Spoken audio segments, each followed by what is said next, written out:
Hello guys, आज का दिन ना काफ़ी बिजी होने वाला है क्योंकि आज मेरे घर में आ रहे हैं गेस्ट। वैसे तो मैंने काफ़ी दिनों से इनवाइट किया हुआ था, लेकिन कश्मीर से भी इनवाइट किया हुआ था। कुछ मेरे गेस्ट वहाँ से भी आने थे, लेकिन मिस वीकेंड पे वो फैमिलीज़ नहीं आई और 2 फैमिलीज़ हैं जो कि आ रही हैं। पहले मैंने सोचा था कि सैटरडे को सब मैनेज कर लूँगी और फिर संडे को थोड़ा रेस्ट कर लूँगी, लेकिन ऑनेस्टली इतने काम थे ना, मतलब स्कूल के भी बहुत सारे काम होते हैं टीचर्स की लाइफ में, सिर्फ घर के काम तो नहीं होते ना। सबको टीचर्स सब समझती होंगी कि क्या क्या होता है कोई और नहीं समझ सकता, लेकिन ऑनेस्टली इतना काम होता है कि लग रहा था कि संडे भी बिल्कुल रेस्ट डे नहीं बनेगा। अच्छा, मैंने जो भी डिशेज़ प्लान की थी ना वो काफ़ी ज़्यादा थी, लेकिन फिर भी मैंने उसमें से कुछ स्किप कर दी थी।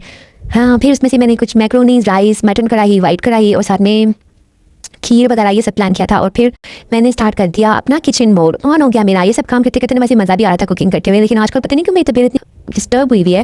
लाइक मैं एंजॉय करती हूँ, मैं साथ में अपना व्लॉग्स भी बनाती होती हूँ, साथ में मैं मतलब ये एंजॉय कर रही होती हूँ चीज़ों को। लेकिन आज व्लॉग बनाते हुए भी ना मेरा बिल्कुल भी मूड नहीं हो रहा था। मतलब बड़ी मुश्किल से मैं साथ साथ कैमरा सेट कर रही थी, क्योंकि आपको पता है जब आप वीडियो बनाते हैं ना तो उसमें आपको कैमरे की सेटिंग करना, इधर से उधर कैमरे को भगाना और साथ में काम भी करना बहुत ही मुश्किल होता है। ये सब चीज़ें बहुत मुश्किल होती हैं। आप लोग सिर्फ देख रहे होते हैं वीडियो तो आपको लग रहा होता है इतनी ये तो मतलब हाँ कैमरा ऑन करके बैठ जाती हैं और काम करती हैं। ऐसा नहीं होता।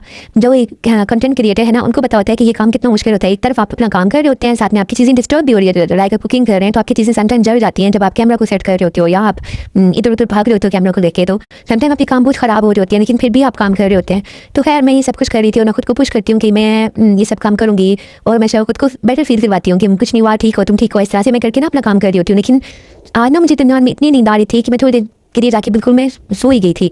और फिर उसके बाद फिर खैर हम सब ने मिलकर ही काम किया था और फिर मिलकर सब खाना वगैरह कंप्लीट हो गया था। और ऑनेस्टली मैंने इसमें से बनाई थी वाइट कढ़ाई और राइस, और इसके बिरयानी बनाई थी मैंने, और साथ में मैंने बनाई थी वाइट कढ़ाई और साथ में मैंने बनाई थी मैक्रोनीस। तो बाकी चीज़ें मेरे साथ मेरी मम्मा ने भी हेल्प की थी और मेरे कज़न ने भी हेल्प की थी। उस तरह से हम खाना रेडी किया था। अच्छा, पाकिस्तान में ना जो एक प्रॉब्लम बहुत ज़्यादा है, ये तो मस्ट होता है ना कि लाइट चले जाना। ये तो मतलब एक आम सी बात है, लाइट चले जाना। और जब बिल्कुल हमारा खाने का टाइम हुआ ना तो लाइट चली गई। फिर हमने सोचा कि थोड़ी देर वेट करते हैं, फिर आ जाएगी तब स्टार्ट करेंगे। लेकिन फिर हमने यूपीएस वाली लाइट पे ही डिनर किया और फिर सबने खूब इंजॉय भी किया। और इस तरह से मेरा सैटरडे गुजर गया। लेकिन स्टोरी अभी खत्म नहीं हुई है, क्योंकि टीचर्स लाइफ में सिर्फ घर के काम तो नहीं होते ना। रात को मेरे लिए बहुत सारे काम थे जो कि बाकी थे। खैर मैंने सारे बर्तन समेटे, उनको वॉश किया करते रात के लिटरली 12 बज गए थे। तो मैंने कहा बस अब बाकी काम सुबह ही आ गया। लेकिन सुबह एक पहाड़ था जो मैंने इंतजार कर रहा था कि मुझे प्रेस कर लो भाई, मुझे भी सेट कर लो खैर मैंने सारा संडे कपड़े फोल्ड करते और ऑर्गेनाइज करते हुए ही गुजार दिया। और खैर इतनी हो रही थी कि मैं सबको आयरन करूँ, बस मैंने कपड़े को सिर्फ हैंगर्स में लगाती जा रही थी ताकि मेरे सामने रही, नज़रों के सामने रही, क्योंकि सब जो है ना वो इजीली तक हो जाए। शाम के 5 बज गए थे एंड गेस व्हाट, फिर भी रेस्ट नहीं हो सका। और फिर मैंने अपनी ऑनलाइन क्लासेस ली और फिर मंडे को ऑनेस्टली स्कूल जाना था तो मुझे बहुत ही मुश्किल लग रहा था। लेकिन फिर भी आज की मैंने छुट्टी नहीं ली क्योंकि मुझे लगा था कि मंडे को बच्चों को मैनेज करना बहुत मुश्किल होता है किसी नई टीचर के लिए। चलिए जी, मिलती हूँ आपसे नेक्स्ट वीडियो में। तब तक के लिए अपना बहुत ख्याल रखिए। अल्लाह हाफिज़।